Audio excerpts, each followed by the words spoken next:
साथियों नमस्कार। संस्कृत ज्ञान परीक्षा को दृष्टिगत रखते हुए मैंने कुछ प्रश्न तैयार किए हैं और उम्मीद करता हूं कि आप लोगों को इससे कुछ लाभ मिलेगा।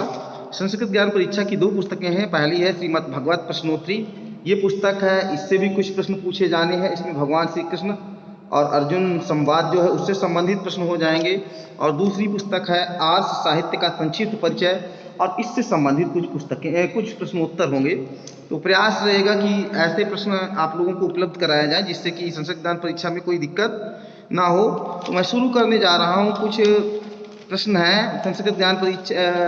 पहले आर्ष साहित्य का संक्षिप्त परिचय, प्रज्ञा पुस्तक से संबंधित। तो पहला प्रश्न है, किसके बिना वेद का ज्ञान संभव नहीं है? किसके बिना वेद का ज्ञान संभव नहीं है? इसका उत्तर होगा ब्रह्मानुभूति। ब्रह्म अनुभूति भी कह सकते हैं। दूसरा है, वेदों के उपांगों के नाम बताइए। यानी वेदों के कितने उपांग होते हैं?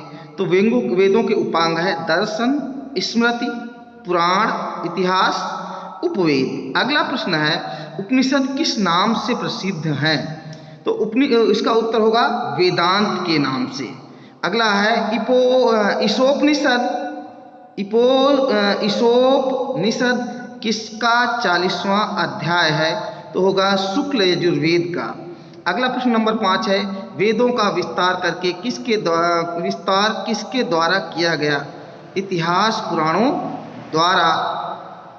अगला प्रश्न है, उपासना से देवताओं को प्रसन्न करने वाले तथा साधकों को संसार सागर से पार करने वाले शास्त्र को क्या कहते हैं? उत्तर होगा तंत्र शास्त्र।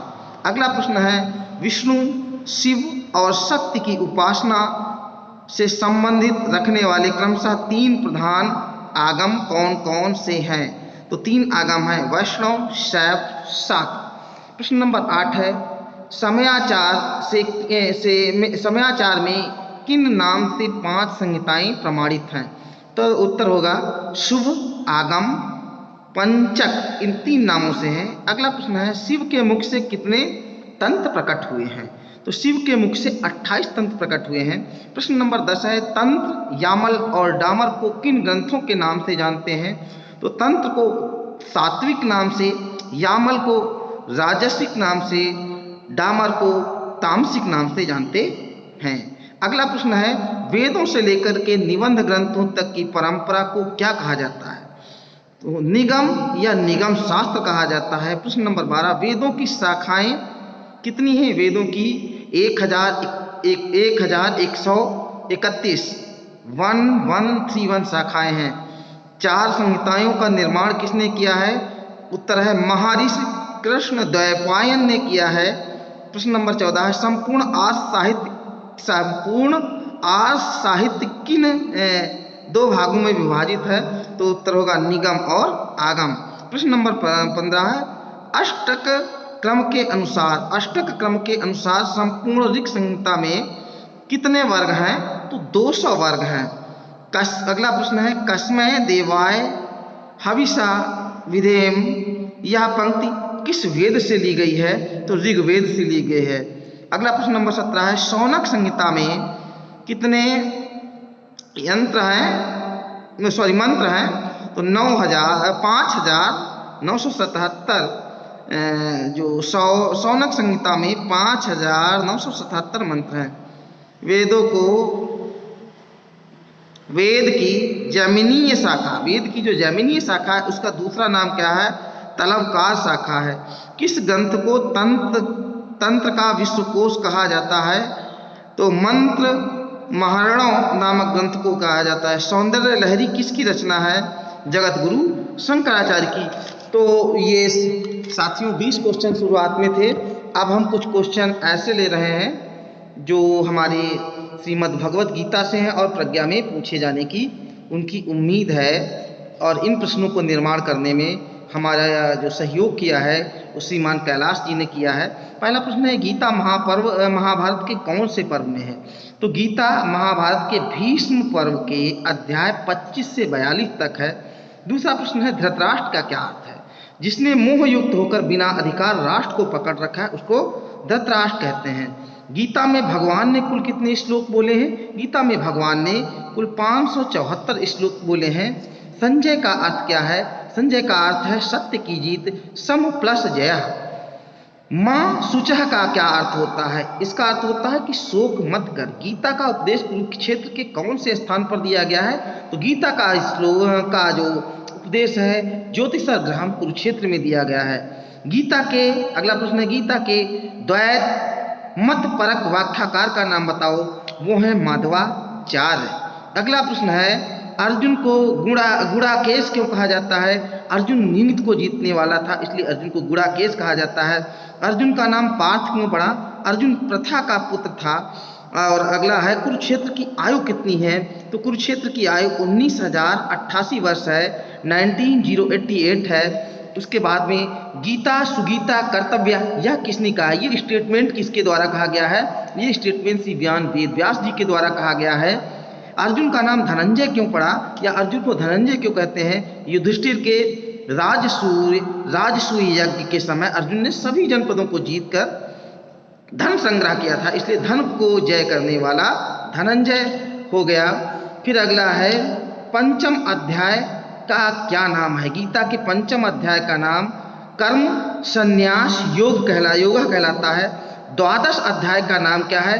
भक्ति योग है। गीता के पहले अध्याय का नाम क्या है? गीता के पहले अध्याय का नाम अर्जुन विषाद योग है। भक्ति योग नामक अध्याय का क्रमांक क्या है? द्वादश अध्याय है। अगला प्रश्न है, गीता के पंचम अध्याय में कुल कितने श्लोक हैं? तो गीता के पंचम अध्याय में कुल 29 श्लोक हैं। गीता में कौन सी विद्या बताई गई है? तो गीता में ब्रह्म विद्या बताई गई है। गीता कौन सा शास्त्र है? गीता योग शास्त्र है। गीता में कौन सा योग नहीं है? गीता में घट योग है। कुरुक्षेत्र के रण में कौन सा वाद्य यंत्र नहीं बजाया गया? तो कुरुक्षेत्र में भगवान कृष्ण ने बंसी नहीं बजाई। गीता किसका सार है? गीता उपनिषदों का सार है। महाभारत का युद्ध कौन से युग में हुआ था? तो सभी लोग जानते हैं, आपको जानकारी होगी, द्वापर युग में है। गीता महाभारत के कौन से पर्व में है? तो भीष्म पर्व में है। अगला प्रश्न है, धर्मराज युधिष्ठिर द्वारा बजाए गए शंख का क्या नाम है? तो उस शंख का नाम है अनंत विजय। क्षत्रियों के लिए युद्ध को क्या कहा गया है? क्षत्रियों के लिए युद्ध को स्वर्ग जाने का मार्ग कहा गया है। गीता के अनुसार किसको सुख नहीं मिलता है? भगवान श्री कृष्ण ने कहा है कि अशांत व्यक्ति को सुख नहीं मिलता है। फिर आगे है, गीता के अनुसार 4 वर्ण कौन कौन से हैं? तो गीता के अनुसार ब्राह्मण क्षत्रिय वैश्य शूद्र, ये 4 वर्ण हैं। अगला प्रश्न है, कौन सी अग्नि सभी कर्मों को भस्मात करती है? तो ज्ञानाग्नि है। और कर्मयोगी किसके लिए कर्म करते हैं? कर्मयोगी अंतःकरण की शुद्धि के लिए कर्म करते हैं। किस व्यक्ति को मुक्त माना जाए? जो इच्छा भय और क्रोध से मुक्त हो, उस व्यक्ति को मुक्त माना जाए। किसकी दुर्गति नहीं होती है? जो लोगों के कल्याण के लिए कार्य करता है उसकी दुर्गति नहीं होती है। भगवान ने 4 प्रकार के भक्तों में से किसको श्रेष्ठ माना है? ज्ञानी पुरुष को माना है। और गीता में किसको कृपण कहा गया है? जो फल के उद्देश्य से कर्म करता है उसको कृपण कहते हैं। भगवान श्री कृष्ण ने गीता में कहा कि मैं प्राणियों में स्थित आत्मा हूँ, हाथियों में मैं ऐरावत हूँ, छंदों में मैं गायत्री हूँ, पांडवों में मैं धनंजय हूँ। और विश्व स्वरूप भगवान का दर्शन का कौन सा रूप था? लोकों का नाश करने वाला महाकाल का रूप था। अगला है, गीता के अनुसार 3 गुण कौन कौन से हैं? तो गीता के अनुसार सत्व रज और तम गुण हैं। भगवान लोक में और वेद में किस नाम से प्रसिद्ध हैं? तो ये पुरुषोत्तम के नाम से मशहूर है। हवन दान तप के लिए क्या आवश्यक है? श्रद्धा आवश्यक है। ईश्वर का वास कहाँ होता है? मनुष्य के हृदय में होता है। गीता उपनिषदों के उपवन से चयनित आध्यात्मिक सत्य के सुंदर पुष्पों का एक अनुपम गुच्छ है। ये कथन किसका है? ये स्वामी विवेकानंद जी का है। अगला कथन है, आपको बताना है किसने कहा है। मेरे जीवन का ऐसा कोई दिन नहीं गया जिस दिन मैंने गीता के किसी श्लोक का मनन न किया हो। ये कथन बाल गंगाधर तिलक जी के द्वारा है। गीता मानव मात्र के लिए शाश्वत प्रेरणा का स्रोत है। ये शब्द, ये उद्गार, ये statement doctor APJ Abdul Kalam के द्वारा कहा गया है। मैं सर्वदा गीता के आश्रय में रहता हूँ, गीता मेरा श्रेष्ठ मंदिर है, गीता की सहायता से मैं तीनों लोकों का पालन करता हूँ। ये कथन भगवान श्री कृष्ण ने कहा है। गीता में स्नान करने वाला संसार का उद्धार कर सकता है, ऐसा गीता दैनंदिनी में कहा गया है। और गीता वह गुलदस्ता है जिसमें वेदों और उपनिषदों के सभी आध्यात्मिक ज्ञान पुष्प सजे हुए हैं। ये स्टेटमेंट जो है स्वामी विवेकानंद जी के द्वारा कहा गया है। और यह है अष्टवक्र से अशांतस्य कुतः सुखम, इसका आशय क्या है? अशांतस्य कुतः सुखम, अशांत पुरुष को सुख कहाँ मिलता है? तो विद्या भारती में अष्टादश श्लोकी गीता का प्रयोग किसने किया है? इंपॉर्टेंट क्वेश्चन है। विद्या भारती के में अष्टादश श्लोकी गीता का प्रयोग किसने किया है? तो स्वर्गीय लज्जाराम तोमर जी ने इसका उपयोग किया है। अष्टादश श्लोकी गीता की प्रस्तावना किसने लिखी थी? ये प्रस्तावना पूज्य महेश्वरानंद गिरी जी ने की थी। ठीक है। अष्टादश श्लोकी गीता का नित्य पाठ करने वाले व्यक्ति को क्या फल प्राप्त होता है? विश्लोकी प्राप्त होती है। संधि में तथैव में कौन का संधि विच्छेद और संधि बताइए? तो तथैव में तथा प्लस एव वृद्धि संधि होगी। नैति में न प्लस ऐति वृद्धि संधि है। चेति में चा प्लस इत गुण संधि है। सा एवं में सह प्लस एवं विसर्ग संधि है। बुद्धि रस में बुद्धि प्लस अस्य विसर्ग संधि है। कर्मण्य कर्म में कर्माणि प्लस अकर्म यण संधि है। नाभिनंदति में न प्लस अभिनंदति सवर्ण दीर्घ संधि है। ये कुछ संधियां हैं। अब है द्वामिवो पुरुषो लोके लाभा लाभो जया जयो, इसमें वचन बताना है तो द्विवचन का प्रयोग है। सर्वभूत हिते रता, सर्वभूत हिते रता, इसमें कौन सा है? बहुवचन है। और कुछ देख रहे हैं तो दुख को सहन करने वाले का क्या नाम है? उसको क्या नाम है? तितिक्षा, तितिक्षा कहते हैं। फिर अगला प्रश्न है, भगवान ने विश्व रूप दर्शन के लिए अर्जुन को क्या दिया था? दिव्य चक्षु, डिवाइन आइज जिसको कहते हैं।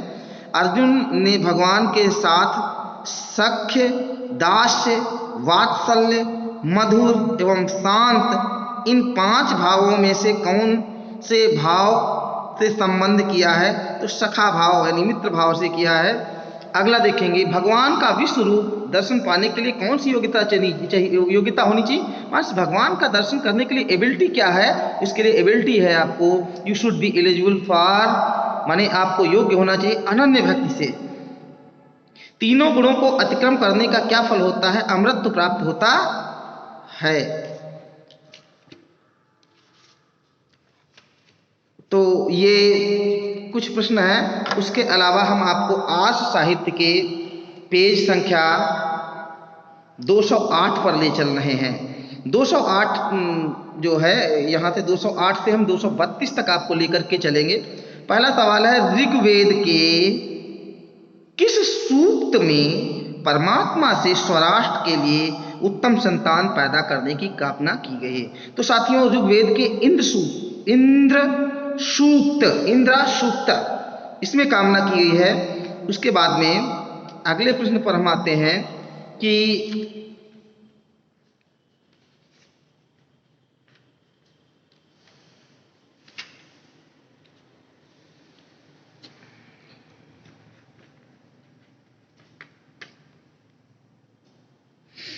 ऋग्वेद में कितने मंत्र हैं? तो ऋग्वेद में 10,552 10,552 मंत्र हैं।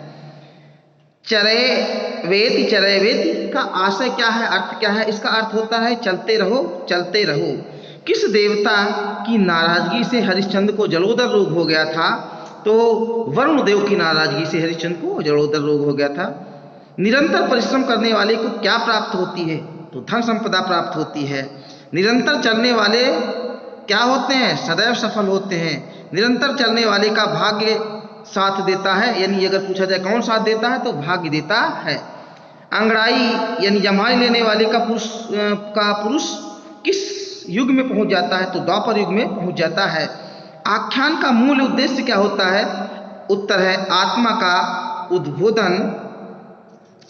अगला प्रश्न है, बालक के निर्माण में किसका योगदान होता है, महत्वपूर्ण स्थान होता है? तो बालक के निर्माण में माता पिता और गुरु का महत्वपूर्ण स्थान होता है।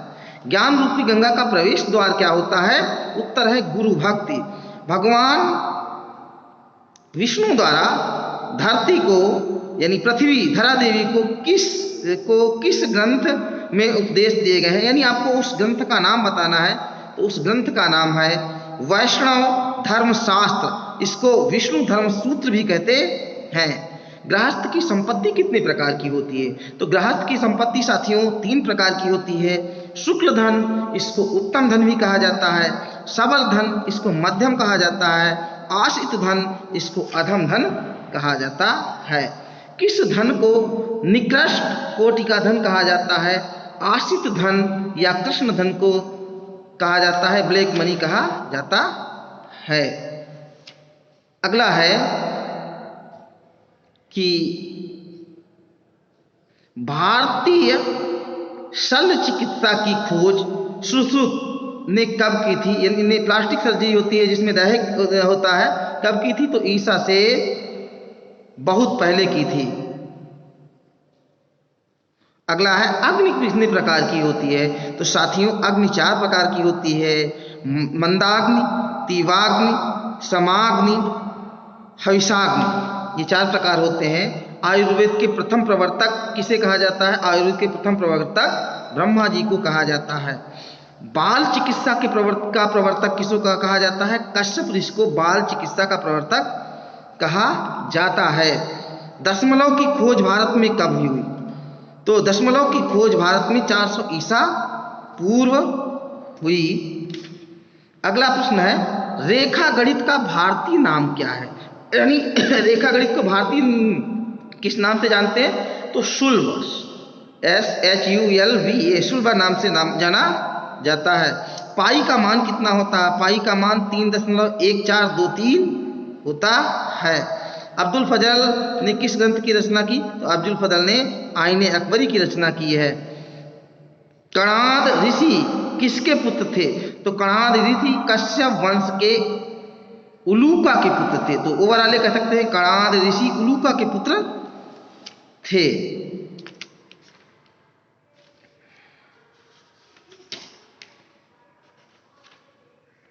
अगला है, वृक्ष आयुर्वेद नामक ग्रंथ के रचयिता कौन है? तो वृक्ष आयुर्वेद नामक ग्रंथ के रचयिता महर्षि पाराशर हैं। ये ध्यान रखेंगे, इंपॉर्टेंट है। फिर आगे है, एक सौर वर्ष में कितनी पूर्णिमाएं होती हैं? तो एक सौर वर्ष में 12 पूर्णिमाएं होती हैं। मकर संक्रांति, उत्तरायण का आरंभ कब से होता है? तो मकर संक्रांति से उत्तरायण का आरंभ होता है। पृथ्वी अपनी धुरी पर कितनी गति से घूमती है? 1600 किलोमीटर प्रति घंटा से। जब अमावस्या को चंद्रमा पृथ्वी और सूर्य के मध्य में रहता है तो उसको क्या कहते हैं? उस स्थिति को शून्य अंश कहते हैं। अयन कितने प्रकार के होते हैं? अयन 2 प्रकार के होते हैं, उत्तरायण और दक्षिणायन। ठीक है। दिव्य दिन किसे कहते हैं? दोनों आयन मिलकर देवताओं के लिए एक दिन रात है जिसे दिव्य दिन कहा जाता है। दोनों आयन मिलकर के देवताओं के लिए एक दिन रात होता है, इसको दिव्य दिन कहा जाता है। युग जानते ही आपको कितने हो गए हैं? 4 युग हैं। तो पहला प्रश्न, सतयुग से सतयुग की आयु कितनी है? तो सतयुग की आयु है 17,28,000 वर्ष। उसके बाद में त्रेता की उम्र कितनी है? 12,96,000 वर्ष, 12,96,000। द्वापर की आयु कितनी है? 8,84,000, 8,64,000। कलयुग की आयु कितनी होती है? 4,32,000, 4,32,000। महायुग क्या होता है? महायुग की आयु होती है एक चतुर्युगी, माने 43,20,000, 43,20,000। भारतीय काल गणना को देख करके यूरोप के प्रसिद्ध ब्रह्मांड विज्ञानी कार्ल सेगन ने किस पुस्तक की रचना की? कार्ल सेगन ने अपनी पुस्तक कॉस्मॉस लिखी है। काल की सूक्ष्मतम इकाई क्या है? परमाणु है। और महत्तम इकाई क्या है? वो ब्रह्मा है। ठीक है, अब समझेंगे जरा। 60 घड़ी कितने के बराबर होती है? 1 दिन के बराबर। 1 घड़ी कितने के बराबर होती है? 24 मिनट के बराबर। 1 मिनट कितने पल के बराबर होता है? 2.5 पल के बराबर होता है। 1 पल 60 प्रतिपल के यानी 24 सेकंड के बराबर होता है। कुछ महत्वपूर्ण रचनाएं हैं जो बहुत इंपॉर्टेंट है, आपको इनमें ध्यान रखना है। तो रचना और उनके लेखकों के मैं नाम मेंशन कर रहा हूं। भारतीय जीवन में आर्ष साहित्य एवं शिक्षा। भारतीय जीवन में आर्ष साहित्य और शिक्षा, इसके रचनाकार श्री दीनदयाल ओझा जी हैं। अगला है वैदिक साहित्य परिचय, इसके लेखक श्री मेघराज पॉलीवाल जी हैं। श्रीमद् भगवत गीता महात्म्य एवं बहिरंग परिचय, श्रीमद् भगवत गीता महात्म्य एवं बहिरंग परिचय, इसके रचनाकार श्री सगराम काला जी हैं। गीता में वर्णित मनुष्य की जातियां, गीता में वर्णित मनुष्य की जातियां के रचनाकार श्री केशव सिंह राठौर हैं। सहकारिता दर्शन भारतीय ज्ञान के परिप्रेक्ष्य में, इसके लेखक श्री हरिराम खत्री जी हैं। वैदिक जीवन में आश्रम व्यवस्था, इसके रचनाकार श्री नरपत सिंह जी हैं। पारिवारिक आदर्श, इसके राइटर जो हैं श्री बाला शर्मा है। जीवेम श्रद्धा सरतम 100 वर्ष जीने के सूत्र, इसके रचनाकार श्री भगवाना राम सैन है। अगली पुस्तक है सुसंगठित होने के लिए प्रार्थना, इसके रचनाकार श्री राजेश व्यास जी हैं। अगली पुस्तक है आर्थिक समृद्धि के लिए प्रार्थना, इसके रचनाकार हैं श्री अमृत भूतड़ा जी हैं। आचार्य की गरिमा बहुत इंपॉर्टेंट है, इसके रचनाकार श्री उदय सिंह जी हैं। प्राचीन भारत में युद्ध एवं सैन्य विज्ञान, थोड़ा शोर हो रहा है, तो प्राचीन भारत में युद्ध एवं सैन्य विज्ञान, इस पुस्तक के रचनाकार कौन है? इसके रचनाकार डॉक्टर लक्ष्मी नारायण नागौरी जी हैं। भारत के लालन पालन के लिए शास्त्र विधान, इसके रचनाकार कौन है? इसके रचनाकार श्रीमती रजनी गोपा जी हैं। और सबसे महत्वपूर्ण है अष्टावक्र गीता, इसके रचनाकार श्री सत्यनारायण गौतम जी हैं। तो साथियों, ये छोटा सा 20 मिनट का वीडियो है, जो इसमें ये मैंने प्रयास किया कि अगर आप इसको मन से तैयार कर लेंगे तो ढेर सारे क्वेश्चन होंगे। और ये पहला भाग है जो कि हम आप लोगों तक सौंप रहे हैं। इसके बाद में मैं अभी दूसरा पार्ट भी लोड कर रहा हूँ और मैं उम्मीद करता हूँ कि इससे आप लोगों को लाभ मिलेगा। साथियों, इतना अच्छा उच्चारण नहीं है, हो सकता है कि कहीं पर आपको प्रॉब्लम हुई हो या कोई ऐसी दिक्कत हो गया, उच्चारण हो सकता है 100% एक्यूरेट ना हो, तो मैं उसके लिए क्षमा चाहता हूँ। लेकिन मैं जितना हूँ ये सब प्रभु की कृपा से है, प्रभु ही इसके मालिक हैं। तो मैं साथियों इतना कहूँगा, एक बार इसको 2-3 बार देख लीजिएगा, बहुत उपयोगी वीडियो है। जय श्री कृष्ण, आपका दिन मंगलमय हो।